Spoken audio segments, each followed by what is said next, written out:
Hello guys, welcome back to our YouTube channel. स्वागत है आप सबका आपके अपने YouTube channel GS by Ankit Jha पे। इस वीडियो में हम लोग बात करने वाले हैं एक बहुत इंपॉर्टेंट कॉन्स्टिट्यूशनल बॉडी की, जो कि है national commission for scheduled cast, यानी अनुसूचित जाति के लिए जो एक विशेष आयोग बनाया गया है। क्या ये काम करता है? क्या ये आयोग के पास राइट्स रहते हैं? कॉन्स्टिट्यूशनल प्रोविजंस क्या है जिसके थ्रू ये स्टैब्लिश हुआ? इसका इतिहास क्या है? एनसीएससी कब बना, क्यों बना? इन सारी चीज़ों पर विस्तार पूर्वक एक डिस्कशन करने वाले हैं हम इस वीडियो में। तो चलिए शुरू करते हैं। सबसे पहले हम समझेंगे ये national commission for scheduled cast बनाने के पीछे तर्क या ऑब्जेक्टिव या गोल इसका क्या था। तो एक कॉन्स्टिट्यूशनल बॉडी है एनसीएससी। कॉन्स्टिट्यूशनल बॉडी का मतलब हो गया संवैधानिक पीठ है, ये एक संवैधानिक संस्थान है। इसका मतलब है ये जो अथॉरिटी जो पावर ड्रॉ करता है वो उसको कॉन्स्टिट्यूशन की तरफ से मिले हैं, और ये बहुत ही पावरफुल बॉडी होती है। जितनी भी बॉडी कॉन्स्टिट्यूशनल बॉडी होती है they are just too powerful. For example, election commission of India या यूनियन पब्लिक सर्विस कमीशन, या हमारे पास एनसीएससी है। इसके अलावा जैसे फाइनेंस कमीशन, ये भी एक कॉन्स्टिट्यूशनल बॉडी है। साथ ही साथ अटॉर्नी जनरल ऑफ इंडिया हो गए, कैग जिसको हम सीएजी बोलते हैं, कंट्रोलर एंड ऑडिटर जनरल, ये सब कुछ कॉन्स्टिट्यूशनल बॉडीज होती हैं, और इस सभी बॉडीज के पास अथॉरिटी काफी ज्यादा होती है। तो similarly national commission for scheduled cast भी एक कॉन्स्टिट्यूशनल बॉडी है, और जो भी कॉन्स्टिट्यूशनल बॉडी होती है वो कॉन्स्टिट्यूशन के किसी ना किसी आर्टिकल में एनश्राइंड होती है। तो इस पर अभी हम आगे चर्चा करेंगे कि कौन से आर्टिकल में। मैं ब्रीफली बता देता हूँ। आर्टिकल 338 बात करता है हमारे देश में एनसीएससी की। तो अगर हम ऑब्जेक्टिव को समझें, एनसीएससी का ऑब्जेक्टिव क्या कहता है? टू प्रोटेक्ट द एससीज against the exploitation and to promote and protect their social, cultural, educational and economic wellbeing. जितने भी अनुसूचित जाति समूह के लोग हैं उनके साथ किसी भी तरीके का भेदभाव ना हो, ये चीज इंश्योर करता है एनसीएससी। और क्योंकि अगर इनके साथ किसी भी तरीके की एट्रोसिटीज, किसी भी तरीके का भेदभाव या कुछ गलत इनके साथ होता है तो उस पर एक्शन लिया जा सके, उसके लिए इन्वेस्टिगेशन हो, पूरा एक प्रोसेस हो, ये सारी चीजें, ये सभी चीजों पर डिस्कशन जो करता है ब्रॉड लेवल पर, वो एनसीएससी करता है। इन्हीं के पास वो राइट है to take action against any kind of mishappening against the SC community.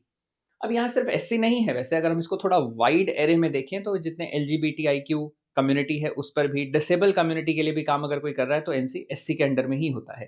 तो डिसेबल्ड हो गए, ओल्ड एज लोग हो गए, या एलजीबीटीआईक्यू ट्रांसजेंडर्स हो गए, उनके लिए ये ऑर्गेनाइजेशन काम करता है।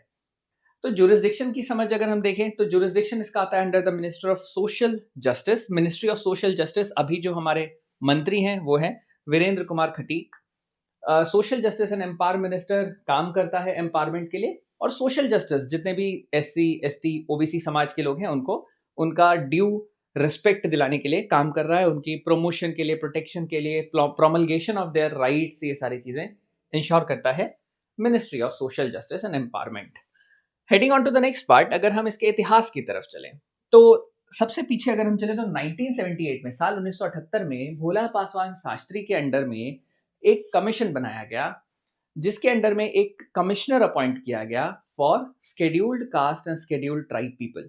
उस टाइम पर अलग बॉडीज नहीं बनाई गई थी, एक commission for SC and ST करके ऑर्गेनाइजेशन बनाई गई।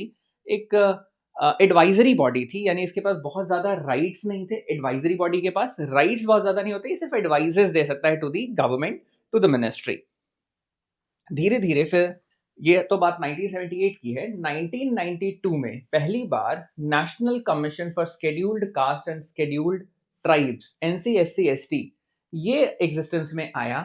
और इसके लिए जो कॉन्स्टिट्यूशन में, संविधान में जो संशोधन किया गया, that was under article, so that was under the amendment 65, 65वें संवैधानिक संशोधन के थ्रू एक national commission for scheduled caste and scheduled tribe बना।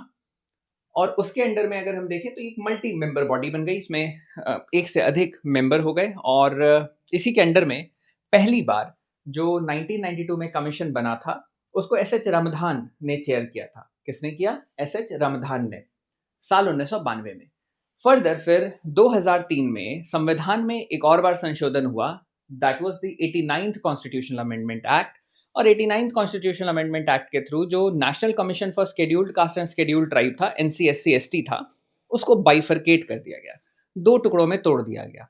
एक कमीशन बन गया for scheduled cast, on the other hand दूसरा कमीशन बन गया शेड्यूल्ड ट्राइब के लिए, एनसीएससी एंड एनसीएसटी। तो जो national commission for scheduled cast था वो गया अंडर आर्टिकल 338 में, और जो शेड्यूल ट्राइब के लिए था that was under article 338A।